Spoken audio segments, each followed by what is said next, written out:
स्वागत है आप सभी लोगों का मेरे YouTube चैनल में। आज हम लोग बात करेंगे कुछ ऐसे सवालों का, यह एग्जाम में हर साल पूछा जाता है कंपटीशन में। कड़ी वाले सवालों से हमें घबराने की जरूरत नहीं है। कुछ हम ऐसे सवाल ले लिए हैं, जैसे देखिए इनको ट्रिक द्वारा कैसे हल किया जाएगा, 60 तरीके से देखेंगे। तो सवाल पहला दिया, कड़ी में 6 प्लस कड़ी में 6 प्लस कड़ी में 6 dot dot dot dot dot dot, मतलब आगे की संख्याएं क्रमशः है। तो सबसे पहले जितना संख्या दिया हो उसको हम लिख देंगे। इसका कोई दो गुणनखंड खोजेंगे जिसका अंतर डिफरेंट 1 हो। तो यदि 6 का गुणनखंड खोजें तो आएगा 2 3 6 और इसका अंतर कर दे तो 1। इसका अंतर 1 लाना बहुत जरूरी है 60 के लिए, ठीक। तो यदि या 1 अंतर आ गया तो हम देखेंगे कि ये जो सवाल दिया है या प्लस में है कि माइनस में। अब यदि प्लस में रहेगा तो हम बड़ी संख्या लेंगे इन गुणनखंडों में से, और माइनस है तो छोटी संख्या। तो हम देख रहे हैं बीच में प्लस दिया है तो बड़ी संख्या क्या है 3, तो हमारा आंसर प्राप्त हो गया 3, ठीक। अब बात करेंगे अगले सवाल की। दिया कड़ी में 56 माइनस कड़ी में 56 डाट डाट डाट, ये भी उसी तरीके से तो लिख देंगे 56।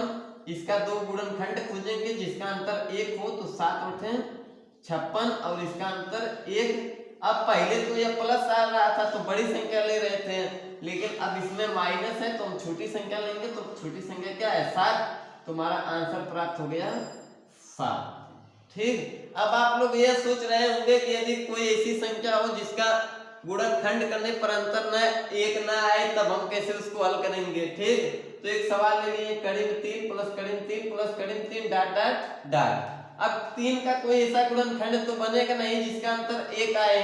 तो यदि प्लस दिया हो तो हम आगे कोई ऐसी संख्या खोजेंगे 3 से जिसका अंतर 1 आए, और माइनस दिया हो तो पीछे। तो 3 के बाद 4 आता है, उसका भी कोई गुणनखंड करने पर अंतर 1 नहीं आएगा। 5 आता है, उसका भी नहीं, लेकिन 6 में आएगा।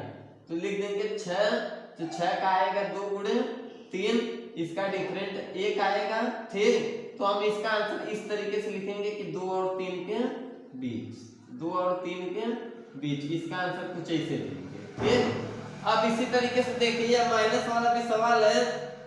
प्लस था तो हम आगे देख रहे थे, और माइनस है तो पीछे। ये 11 का खंड तो बनेगा नहीं, तो 11 के पीछे चलेंगे। 10 का कोई अंतर नहीं आ रहा, गुणा करने पर और घटाने पर अंतर 1 आए। 9 पे चलेंगे, 9 का भी नहीं, 8 का भी नहीं, 7 का नहीं। इसमें भी क्या है 6 पे आएगा। तो 6 का हम जानते हैं कि 2 3 6, इसका अंतर 1 आएगा। तो इसका भी हम आंसर पुनः उसी तरीके से देंगे कि 2 और 3 के बीच, 2 और 3 के बीच, ठीक। अब बात करेंगे कुछ ऐसे सवाल के जो कड़ी में बार बार रिपीट हो रहे हैं, लेकिन बीच में कोई चिन्ह नहीं दिया है, डाट डाट आगे भी है। तो ये ऐसा सवाल यदि आपको परीक्षा में मिले तो जो संख्या दिया है वही हमारा आंसर होता है। तो हमारा आंसर कितना है 3 दिया है, तो लिख देंगे 3। उसी प्रकार यह भी बार बार रिपीट हो रहा है, बार बार कड़ी में 5 कड़ी में 5, आगे संख्याएं है, बीच में कोई चिन्ह नहीं है, तो इसका भी हमारा आंसर जो संख्या दिया है वही होगा। तो हमारा आंसर कितना आ गया 5। अब बात करेंगे कुछ ऐसे सवालों की जो डाट डाट डाट नहीं दिया है, सिर्फ इतनी है दिया है, जितना है उतनी हम हल करेंगे। कड़ी में 7 कड़ी में 7 कड़ी में 7 4 बार दिया है।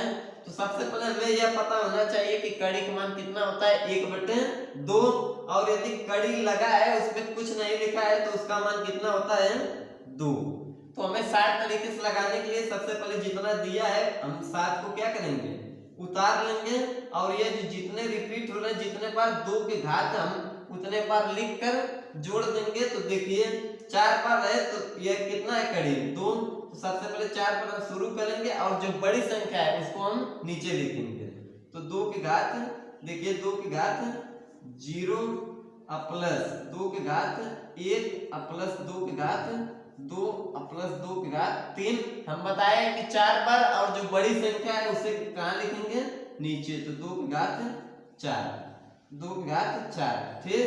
तो देखिए किसी भी संख्या का घात 0 है तो उसका मान कितना होगा 1।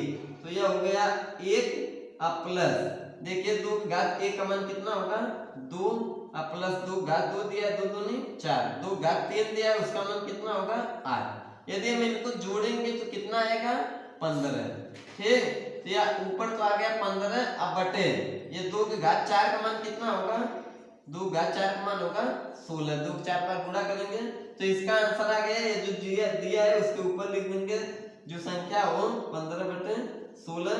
तो इस तरीके से हमारा ये भी आंसर प्राप्त हो गया। ठीक, अब हम बात करेंगे इस तरीके ऐसे सवाल के जो कड़ी के ऊपर, इसमें देखिए कड़ी के ऊपर कुछ नहीं था लेकिन इस पे 3 दिया है। अब जितना दिया है वो हम उसको उसी तरीके से रिपीट कर देंगे। देखिए पहले 5 दिया है तो लिख देंगे 5। अब जितना दिया है उसको हम 0 से शुरू करेंगे। देखिए 1 2 3, तो 3 बार, तो सबसे पहले 3 के घात 0 अब प्लस 3 के घात 1 अब प्लस 3 के घात 2। यह भी बताएं कि जो बड़ी संख्या है उसको नीचे, तो 3 के घात 3।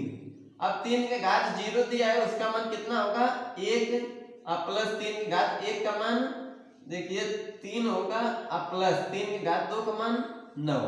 इसको हम जोड़ देंगे तो देखिए 9 3 12 12 1 13, ये तो हो गया 13। अब बटे 3 के घात 3 होगा, 3 का 3 बार गुणा तो आएगा 27। तो इस प्रकार हमारा इसका भी आंसर प्राप्त हो गया 5 की घात 13/27।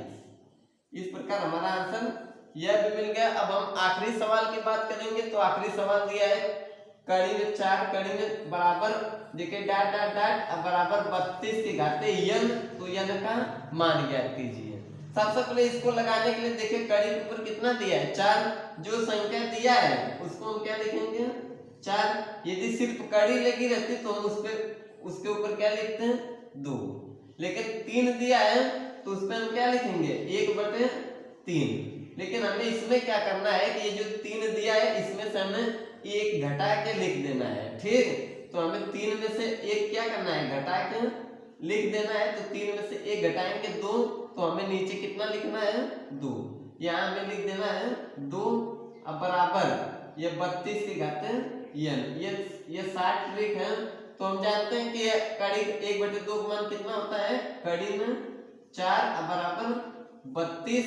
तो देखिए 4 का वर्गमूल निकल जाएगा 2 अब बराबर 32 की घात n है। तो हम जानते हैं कि 32 को हम क्या लिख सकते हैं 2 की घात 5 और n का गुणा कर देंगे तो 5n।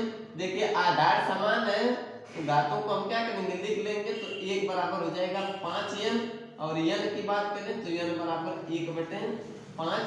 इस तरीके से हम सवाल को हल कर सकते हैं। आपको वीडियो कैसा लगा कमेंट बॉक्स में जरूर बताएं।